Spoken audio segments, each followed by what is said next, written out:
Maayong hapon, Negros. Ini ang Digicast Negros X. Ang nagapanguna nga napulo ka mga balita sa isla sang Negros ang amo ni gadulong sa inyo. Updin ninyo kami via Facebook, YouTube, kag sa amon nga website www.digicastnegros.com. Kag sa naman kay malantaw sa kay Channel 11 sa Kabangkalan City, Himamaylan City, kag Banuwas ang Ilog. Kag yari na ang top 10 nga mga balita sa Negros subong adlaw.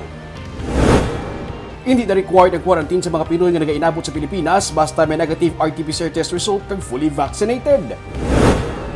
Tatlo ka mga nagpositibo sa Omicron variant naka-recover na. House-to-house campaign, hindi na pagpasugtan. Van nabungguan sang ambulansya, isa pilason.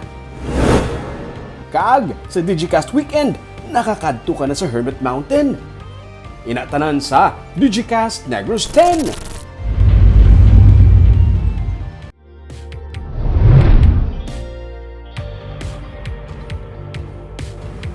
Sa number 10, house-to-house campaigning, pagpangamusta sa mga kandidato bisan pa pagpanghatag sang pagkaon kag ilimnon, ginadumilian sang COMELEC sa tion sang kampanya. Suportado sa Department of Interior and Local Government ang COMELEC Resolution na 10732 nga nagasaad sang pagsulundan para sa mga kandidato sa tion sang kampanya. Nalakip sa mga ginadumilian sa idalom sang new normal among pagpamalay-balay sa mga kandidato bisan pa may pahanugot ini sang tagbalay. Ang mga naandan nga pagpangamusta, beso-beso kag pag-inuyatay sang kamot nga nagasupak sang pagsulundan angot sa physical distancing ang ginadumilian man. Pati ang pag-selfie nga tuman kalapit sa kandidato ang hindi pwede. Bisan pa ang pagpanghatag sa mga pagkaon kag iban pa nga ilimnon kun kampanya ang dapat man ipaiway sa mga caucus, rally kag meeting di avance. Sandig sa pagsulundan sang COMELEC karon nga may pandemic. Ang local COMELEC offices ang magatalana man sang monitoring team nga amo ang magabantay sa mga kandidato sa ilang paglibot sa mga kabaranggayan. Sa Pebrero magasugod ang campaign period sa national elections kag sa Marso naman natalana ang local campaign period.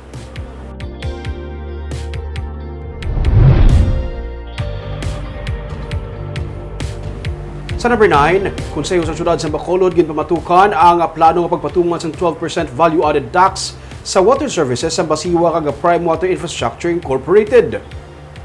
Ang dugang nga balayran sa tubig ang isa lang sa ginapamatukan kag ginapaabot sa katapos ang amlig tubig kag Bacolod Consumer Watch Incorporated sa joint venture sa tunga sang Bacolod City Water District kag Prime Water Infrastructure Incorporated. Gani ginapurbahan man sang sanggunian panglungsod ang resolution nga ginduso ni Councilor Wilson Gamboa Jr. nga naga-oppose sa plano nga pagpatuman sa Basiwa Prime Water sa 12% value-added tax sa water services. Ginpahayag ni Gamboa nga kung ano man ang ginsalo nga financial obligation sa Prime Water sa Basiwa, ang hindi dapat nga mangin palas-anon sa konsumidor ilabi na karon nga may pandemic. Nagapati si Gamboa upod sa mga Consumer Watch Group nga privatization ang natabo kag hindi joint venture agreement sa tunga sang Basiwa kag Prime Water. Gani ginabalabagan Manila pati ang posibilidad sa pagsaka sang water rates nga sarang ipatuman sa Basiwa Prime Water.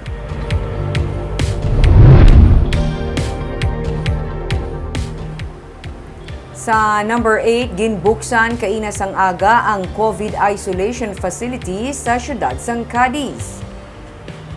Ang 32 million pesos nga isolation facility kagyara na hamtang sa tambi sang main nga building sang Cadiz District Hospital ang may 100 bed capacity. Suno kay Negros Occidental Governor Eugenio Jose Lacson nga nakit-an na sa publiko matapos makarecover gikan sa COVID-19, makabulig ang bag-o nga isolation facility sa pag-decongest sang main nga building sang ospital nga subong may 124 ka mga COVID patients. Ang main building may 93 bed capacity, gani sa kabilugan, mga 200 ang sara nga ma-accommodate sa amo nga COVID-designated hospital. Kung kinahanglan pagid, pwede man mabuksan sa probinsya bilang COVID-designated hospital ang Valladolid District Hospital kag bisan pa ang Valeriano Gatuslao Memorial Hospital sa Himamaylan. Nagapaandam ang gobernador sa publiko nga mild man ang virus karon pero ini ang labing makalalaton. Sa iya nga kaso, nagapati ang gobernador nga nakabulig ang pagbakuna sa iya, lakip na ang booster shot. This was our school for nursing when we had a partnership with UNESCO. Okay. So, but now we decided that this will be part of an expansion of the Cadiz District Hospital. Because, hopefully after COVID, we will be using these facilities for other cases, the normal cases. Our priority right now is for COVID-19. Sa number 7,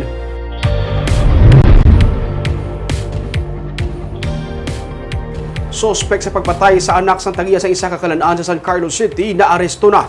200 pesos nga utang nangin ugat sang krimen.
Sa number 7,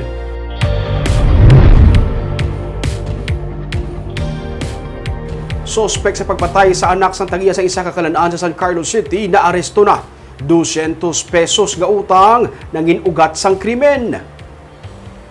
Naresto kahapon sa Banwa sa Calatrava kung sa diin siya nagapanagu ang tricycle driver nga suspect sa pagpatay sa kay Wilmer C. nga ginlutang sa Lunes sa sulod siyang ilang nga kalan-an sa Barangay 4 sa San Carlos City. Kaso nga murder ang ipasaka subong adlaw batok sa suspect nga si Charlo Orsahes. Sunod sa San Carlos PNP, ginaligar ni Orsahes nga iya gilutang si C matapos siya pahugon sang biktima. Ginpahayag ni Orsahes nga may utang nga 200 pesos si C sa iya kag sang ginsukot niya na ini. Sang Martes, siya ang ginpahog nga patsyon. Gani iya na lang ginunahan kag giluthang si C.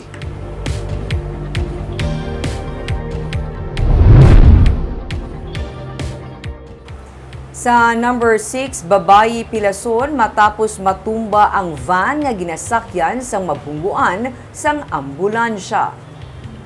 Nag-agom sang minor injury ang 21 anyos nga si Susan Abalos matapos mabungguan kag magtakilid ang iya ginasakyan nga van kahapon sa corner Hernais, Lacson sa Bacolod. Sunod kay Major Leo Estopa, hepe sa nga Police Station 6, nag-beat sa red light ang van nga nagadalagan sa Hernais Street. Gani ini siya ang nabungguan sang ambulansya nga nagatabok naman sa Dalan Lacson. Matapos mabungguan sang ambulansya, naigo man sang van ang isa ka de pasahero nga jeep. Wala man sang iban pa nga nasamaran sa pagbungguanay.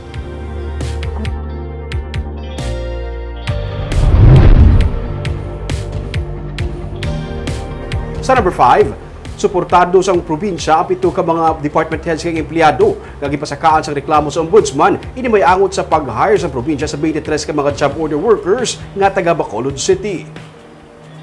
Sunod sa kay Negros Occidental Governor Eugenio C. Lacson, yara ang probinsya sa likod na day Provincial Administrator Fernando Diaz kag anom ka iban pa matapos gidreklamo sa ombudsman sang duha ka mga persona sang technical malversation of public funds kag pagsupak sang Anti-Graft and Corrupt Practices Act lakip man administrative charges. Sunod sa gobernador, kung napatod nila nga ini ang politically motivated, ila nga ipakita kung sino ang mastermind o kung ang yara sa likod sini. Sa karon, wala sa may ginatumod o kung ginabasol ang probinsya. Damlag pa, ginsilig na ni Diaz nga isa ka political harassment ang among lihok. Ang abogado sa duha sunod sa kay Diaz, amumad ang abogado nga nagauyat sa disqualification case batok sa kay mayoral candidate Albi Benitez. Gidreklamo sa duha ang pag-hire sa probinsya sa mga taga Bacolod kag nag-aligar nga ang 23 ka mga JO workers, mga election operators ni Benitez. Wala man sang lahi nga nagadumili sa Negros Occidental sa pag-hire sa mga taga Bacolod kag ang mga natungdan nagatrabaho bilang mga contact tracers sunod sa provincial administrator.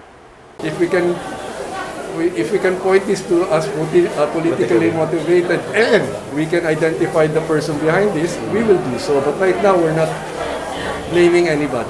But don't you find these things malicious since the people who prepared these are those people who prepared against Albi also? Are they? Are they the same people? Yeah, they are the same lawyers. They are the same press lawyers. Well, again, no, I don't want to jump into a conclusion. Sa number 6, masobra sa 600 ka kasos ng COVID-19 ang nadugang sa Negros Oriental. Liwat nga naglabot sa masobra 1,000 ang active cases ng COVID-19 sa Negros Oriental matapos ini madugangan sang 672 naman ka kasos ng COVID-19. Ini ang mga lab results humalin Enero 22 tubto 26. Yara na sa 1,014 ang total active cases ng COVID-19 sa probinsya. Ang Dumaguete City amo ang may pinaka madamo nga active cases. 215 ang active cases sa syudad. Duha naman ka ospital sa probinsya ang yara na sa critical ang isolation bed occupancy rate. Samtang kahapon ang Negros Occidental ang may 303 naman kadugang nga kasos ng COVID-19. Ang Bacolod City naman ang may 198 kabag-o nga kaso. Sa datos ng DOH Region 6, nagdangat na sa 2,877 ang active cases sa Negros Occidental, kag 2,239 naman ang sa Bacolod.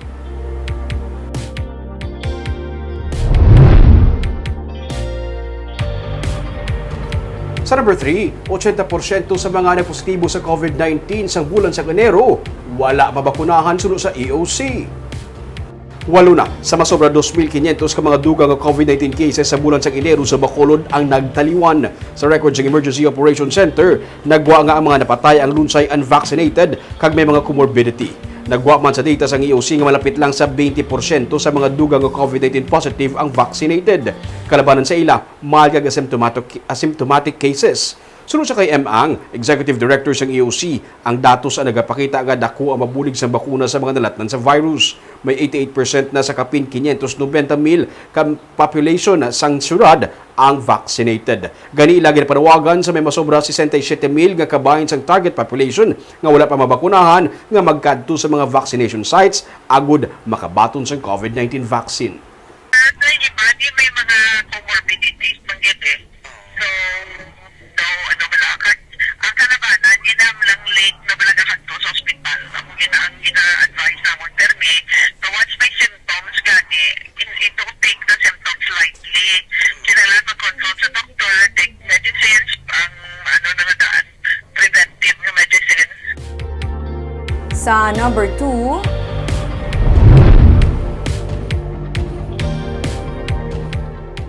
tatlo ka mga returning overseas Filipinos nga nagapositibo sa Omicron variant ng COVID-19 nga damlag pa gin-report sa Department of Health nga for verification ang nag-abot nga sa Negros Occidental.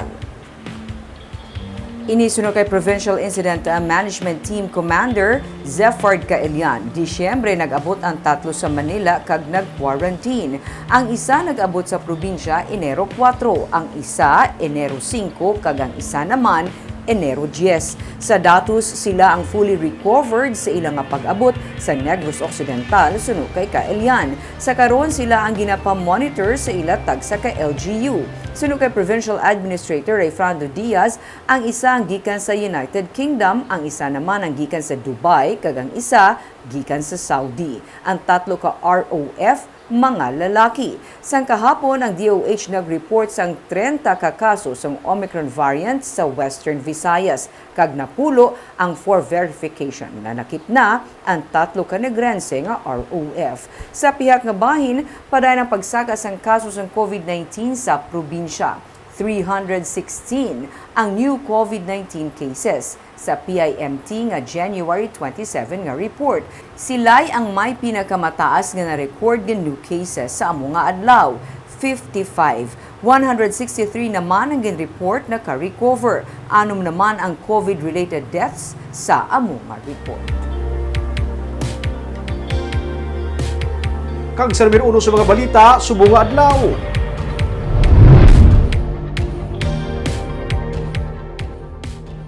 Sumugod Pebrero 1, hindi required ang mga Pinoy nga nag-inabot sa Pilipinas nga magpaidalong pa sa quarantine.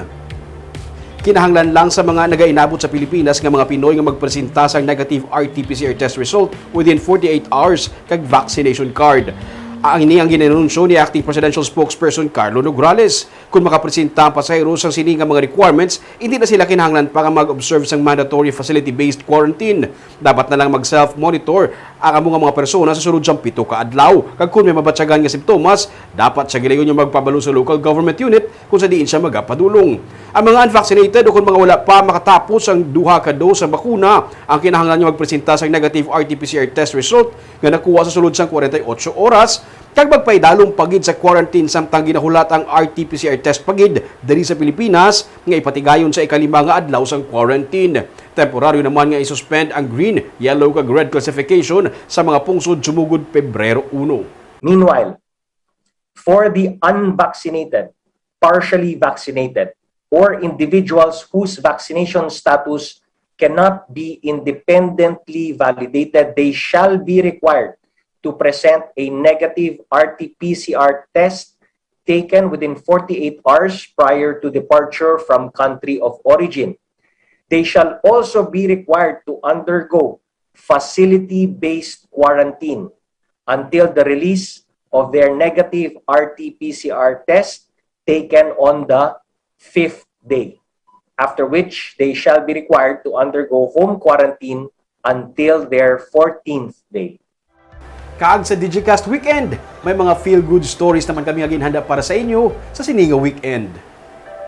Nakabati ka na bala sa barangay Biaw sa Binalbagan, nakaibalo ko mo bala nga amat-amat nga ginasimento ang dalan pagkadto sa ibabaw. Kag may isa karon kapopular nga ginakatuan ng mga bikers kag motorcycle riders dito. Ini ang ginatawag nga Hermit Mountain. Yara lang sa higad sang dalan, kag paborito nga spot sa mga nagasaka diri para magpa-picture. 360 degrees sa palibot mo, Instagrammable.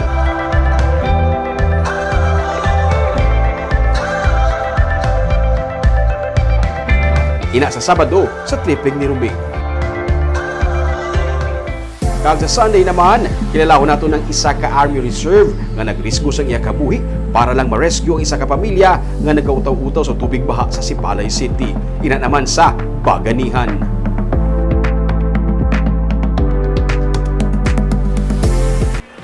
Barb, actually, wala sa nakabalukon nga mo natawag Hermit or Hermit Mountain na tawag sa mga tawa. Mga taga-dira man ako nang tawag sila sa iya dira. But popular sa subong lugar sa mga gabay kag nagamotor. Katahuming ha. Tuod gid nga Instagrammable, no? Di ba? Nga lugar. Actually, pag una mo katula, may amuli gali nga lugar diri sa Binalbagan. Do kahawa. Hawa gid eh. Buwas mabala mo ako nung kahawa, Barb. At least, kag sa Sunday, Barb, may namin sa story sa Army Reservist nga nag-rescue sa isa ka pamilya nga nagakalulod sa baha. Sige, Domingo. Ina, balantayan na natin. Sunday. Kagapit itong mga balita sa Negros Subunga Adlaw. Kay man sa panahon karon importante nga may ihibalo ka sa nagakatabo sa imo nga palibot. Pero dapat bulan sa ganyan eksakto mga informasyon. Padahan kami nga magapangalagad sa Negros Sanon. Ako si Barbara Mijares. Tugtog sa Lunes, ako naman si Romeo Subaldo. Happy weekend!